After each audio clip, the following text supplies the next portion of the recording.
Alors, pour cette vidéo concernant la mise en couleur du personnage, ce qu'on a fait ici, c'est qu'on a récupéré une texture qui était la texture de mon ancien personnage, sur lequel, du fait que j'avais travaillé en fait sur Photoshop, j'ai enlevé tous les layers de maquillage, etc. pour garder justement que la peau, ce qu'on appelle les skin tones.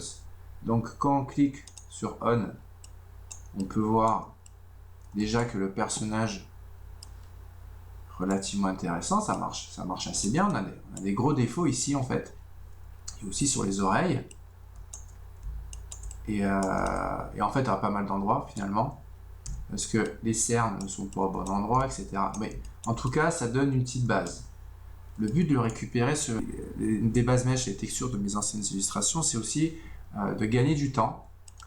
Donc là, en fait, on peut voir que ça fonctionne bien, mais il va falloir retoucher les choses. C'est pas très important, ça va aller assez vite, parce que l'outil de Polypaint de ZBrush est très puissant. Donc, je vais enlever ça pour pouvoir avoir un peu plus de place et passer à la suite. Donc, le processus est, tout d'abord, je vais quand même expliquer rapidement comment j'ai fait pour récupérer cette texture-là. La texture, on va dans ce menu-là, qui est une texture, évidemment. On importe notre texture. Donc, dans ce cas-là, ce que je vous conseille de faire, c'est d'exporter votre texture, même si c'est du PSD, en texture JPEG, parce qu'elle sera mieux interprétée par ZBrush. Une fois que cette texture sera ici, il faudra flipper sur l'axe des V la texture pour qu'elle puisse, donc là vous avez vu qu'elle est à l'envers, être interprétée à l'endroit dans ZBrush. Donc ça c'est une petite particularité de ZBrush, c'est qu'il inverse les UV suivant les logiciels. Comme moi je travaille sous 3D Studio Max, en général il faut flipper les UV.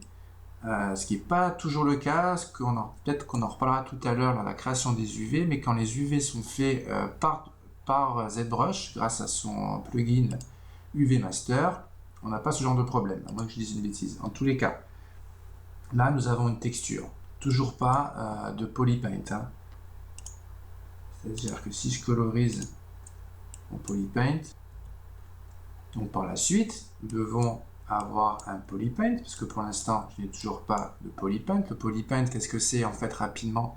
C'est des informations de couleurs qui sont contenues dans les vertex de mon personnage. Donc plus il y a de vertex et plus ça va être précis.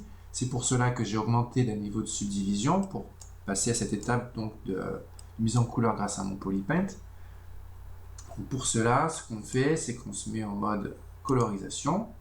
Donc, si on regarde, mon personnage est tout blanc.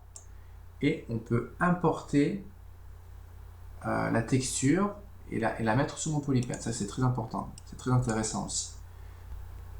Donc là, ce qu'on va faire maintenant, c'est qu'on va corriger les erreurs qu'on voit là. Vous voyez, ça, c'est une erreur qui est due à un Sims d'UV. Donc, ce qu'on fait, c'est assez simple. On clique and drop sur notre personnage et on va retrouver la bonne couleur. On pourra ensuite coloriser cette bonne couleur et la passer là. Donc, pour le coup, ce qu'on va faire, c'est utiliser par exemple une broche standard. Donc, on va enlever ça. C'est-à-dire qu'on ne veut plus être en mode sculpture, mais en mode couleur. Et on va se mettre uniquement en RGB. Le M, c'est quand on veut retoucher des matériaux, quand on veut blender plusieurs matériaux ensemble. Et le MRGB, c'est quand on veut toucher les deux, le matériau plus les couleurs. Donc là, tout se passe bien. Voilà, donc là j'ai encore mon lazy mouse. C'est pas forcément pertinent d'avoir. Donc hop, pour enlever le lazy mouse, le raccourci c'est L.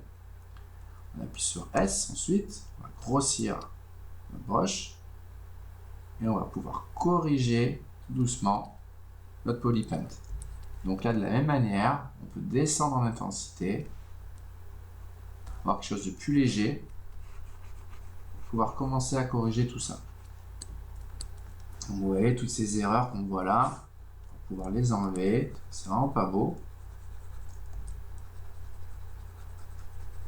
Et avoir une peau un peu plus sympathique.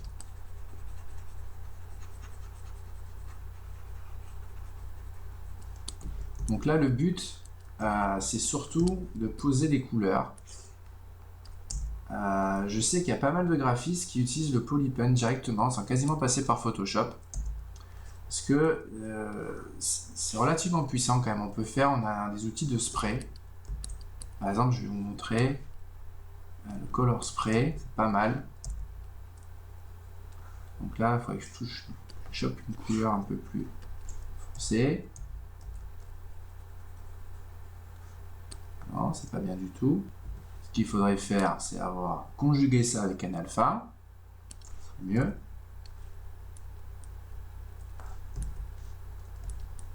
Et on peut commencer à donner des effets de grains de peau, etc. Alors c'est vraiment intéressant parce qu'on le fait directement sur le modèle. Le problème, c'est qu'en fait, le Polypaint, il n'a aucune gestion des layers, comme on peut l'avoir sous Photoshop.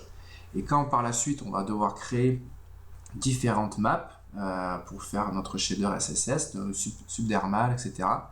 Ça va être un petit peu handicapant de ne pas avoir de layer, d'avoir une map qui est texture qui est collapsée. Donc en fait, on n'a aucun moyen trop de retoucher les choses. En fait, moi j'aime bien avoir plusieurs layers, par exemple un layer pour le rouge à lèvres, pour le maquillage, pour certaines teintes, de pouvoir les retoucher comme ça, du coup facilement sous Photoshop, régler la tonalité globale du personnage. Donc en fait, pour moi, le Polypaint, je l'utilise uniquement pour placer mes couleurs par rapport à ma modélisation. D'ailleurs, il faut que je revienne sur un mode normal. Et pouvoir mettre en avant un petit peu ma modélisation, avoir une texture qui est cohérente par rapport au personnage. Donc je ne vais pas y passer forcément beaucoup de temps parce que je vais sûrement beaucoup retravailler tout ça sous Photoshop par la suite. Voilà. Donc nous voici pour cette vidéo. Nous avons donc continué à travailler sur le Polypaint de la même manière que tout à l'heure. En fait, hop, je mets en mon image de référence juste pour corriger tous les problèmes qu'on avait pu voir, et aussi je remets mon image de référence, avoir quelque chose qui se rapproche de ce personnage là, c'est-à-dire au niveau des tons, des tonalités. On n'a plus de problème maintenant. Alors d'ailleurs, un bon moyen de voir comment se comporte le Polypaint ou la texture, d'ailleurs, c'est d'avoir un shader flat, shader flat color qui se trouve ici. Ok. Et donc, de voir notre texture. D'ailleurs, c'est une bonne idée de ma part parce que je viens de me rendre compte que ici, j'ai des trucs pas très jolis que je vais pouvoir enlever tout de suite. Voilà, c'est mieux. Donc, on a un Polypaint qui est bien, sachant, comme je vous ai expliqué, qu'on n'ira pas plus loin. On n'ira pas plus loin dans la création de la texture sous ZBrush.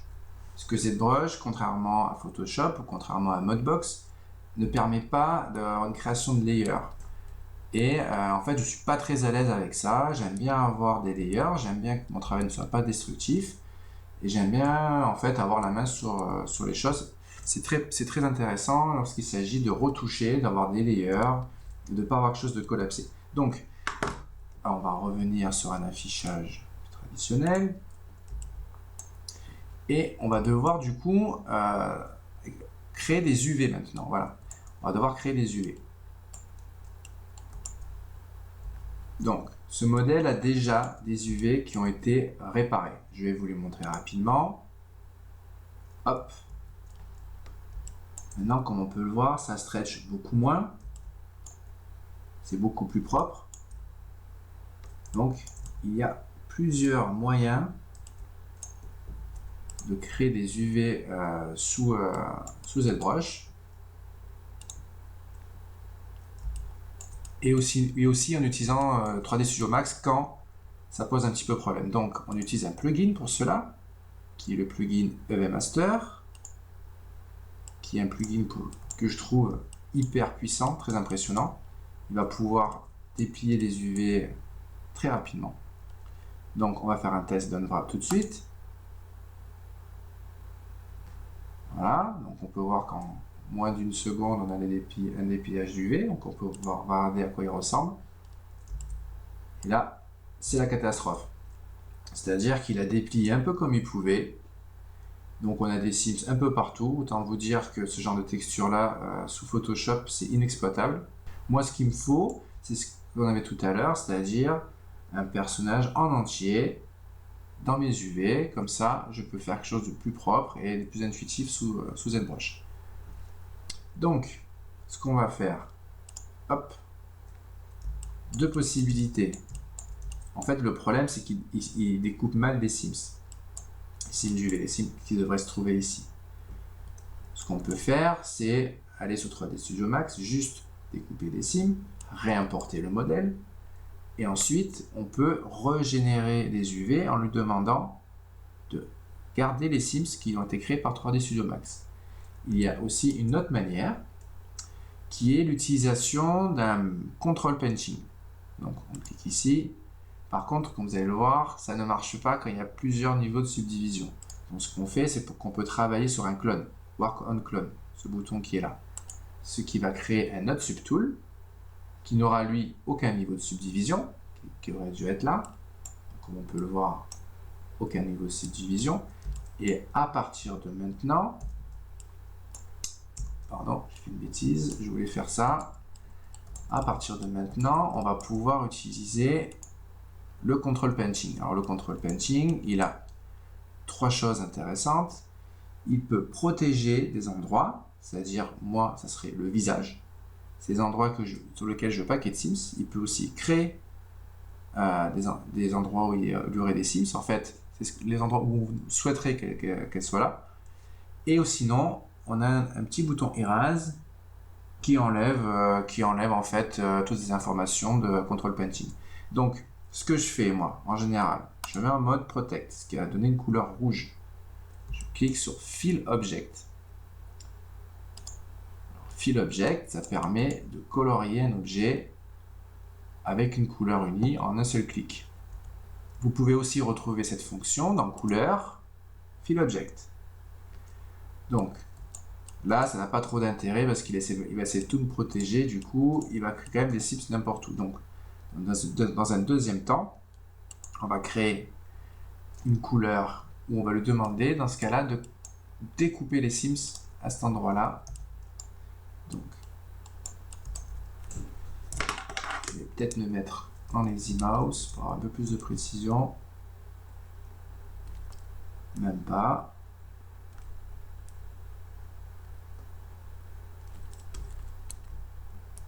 Voilà. Donc, normalement, il devrait découper le modèle sur son arrière. Comme ça, on ne verra pas les Sims. Sachant que le personnage a des cheveux, on peut aller assez loin.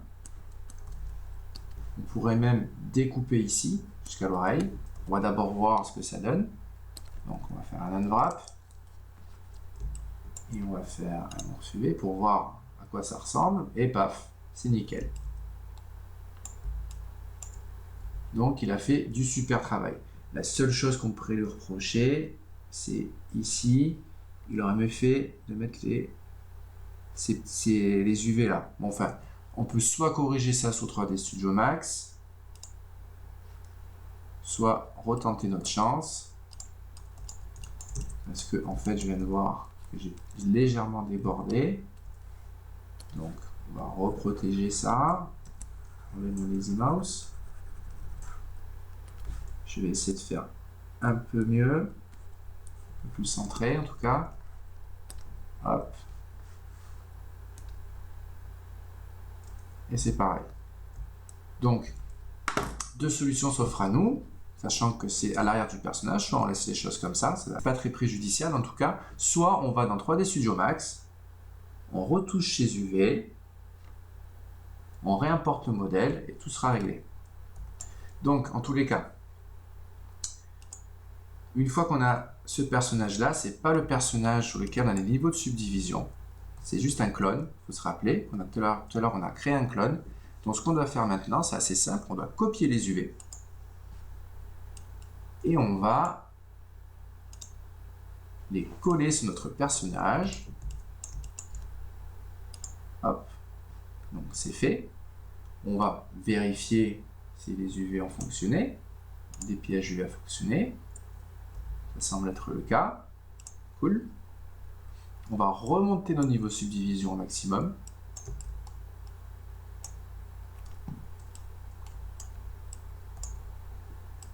D'accord.